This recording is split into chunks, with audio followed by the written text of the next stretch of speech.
Bom, gente, na aula anterior, a gente conheceu bastante esse contexto histórico que levou a Marsha Linehan ao desenvolvimento da terapia comportamental da dialética e compreendemos como que a observação clínica desses pacientes com intenso sofrimento emocional motivou a criação dessa abordagem da terapia comportamental dialética.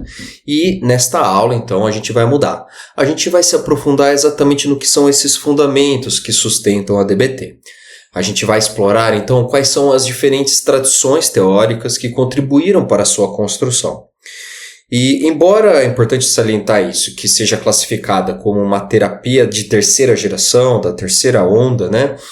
Dentro dessas abordagens comportamentais, como, por exemplo, a ACT, a PBT, a DBT reúne influências da terapia cognitivo-comportamental, a filosofia da dialética, a análise do comportamento, práticas de mindfulness e também uma base de pesquisa científica contemporânea. E é justamente toda essa integração desses elementos, né, desses pilares, que permite uma compreensão do comportamento humano de uma maneira mais ampla e o desenvolvimento de intervenções que vão justamente na direção da aceitação, da mudança e do rigor científico. Bom, então para a gente ir para o primeiro pilar, né? Um dos pilares centrais da DBT é justamente o da filosofia da dialética. Afinal, André, o que é a filosofia da dialética? Então, em uma perspectiva da dialética, a base, né, o princípio é de que a realidade está em constante transformação e de que diferentes pontos de vista podem conter diferentes aspectos legítimos do que é a verdade, né? E então, em vez de ficar interpretando os fenômenos em categorias rígidas e opostas, como por exemplo certo, errado, sucesso, fracasso, aceitação, mudança, a DBT, nessa base da dialética, propõe uma postura de integração entre essas aparentes contradições. E o que significa isso na prática, né? Então, na prática clínica, isso justamente significa que o terapeuta ele pode validar profundamente o sofrimento do paciente, enquanto também incentiva o desenvolvimento de novos repertórios comportamentais.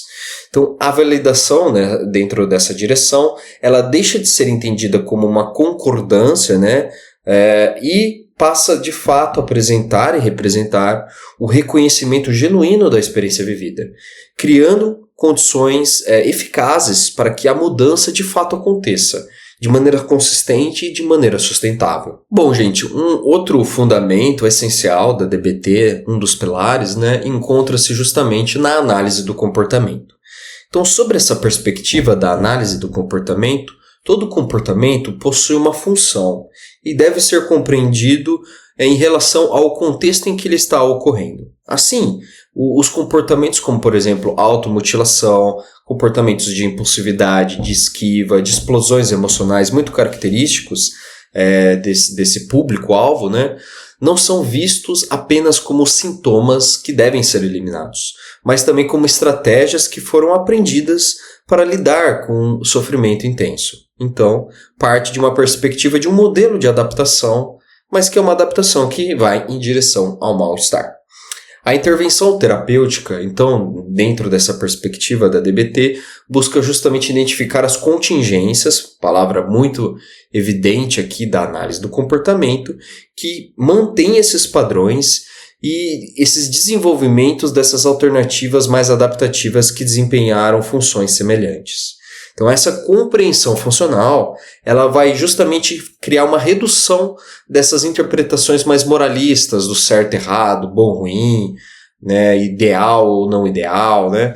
E isso vai favorecendo, de fato, por uma postura de curiosidade clínica, uma postura que orienta intervenções individualizadas baseadas na história de aprendizagem de cada pessoa. E aqui a gente vai para um outro do elemento, né, que é a ciência, né, a ciência empírica, a ciência baseada em evidências, né? Então, desde a sua criação, a abordagem da DBT foi continuamente sendo refinada por meio de novas pesquisas clínicas rigorosas que avaliaram cada vez mais a eficácia dessa terapia em diferentes populações, em diferentes contextos.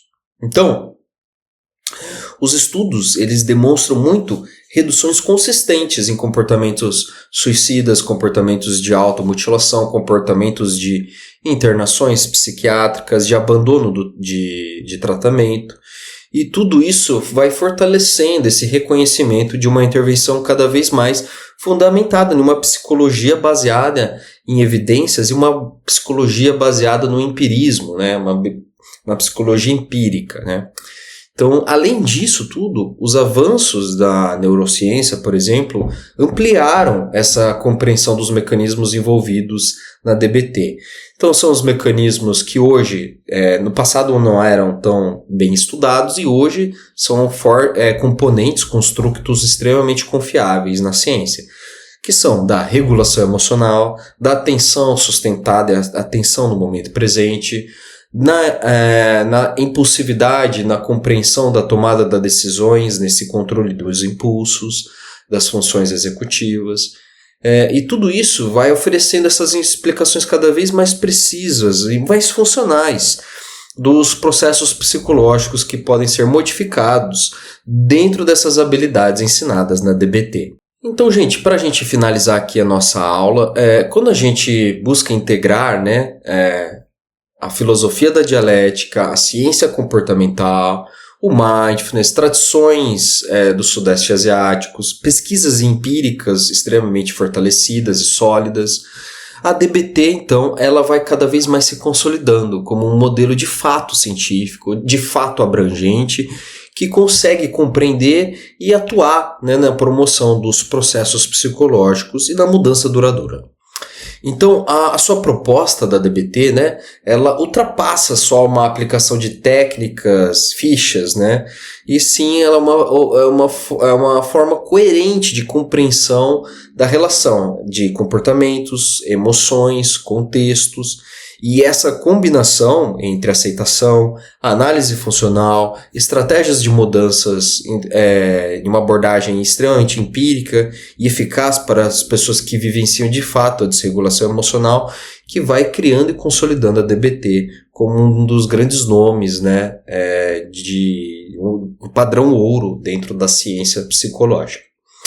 E agora, então, na nossa próxima aula, iremos aprofundar ainda mais nos modelos explicativos mais importantes da DBT, que é o modelo biopsicossocial, né, da desregulação emocional, compreendendo, então, os fatores que são biológicos, os fatores ambientais, interagindo desde a sua origem, desde o seu neurodesenvolvimento e também na manutenção do sofrimento psicológico, sobretudo desses pacientes com quadros de desregulação emocional.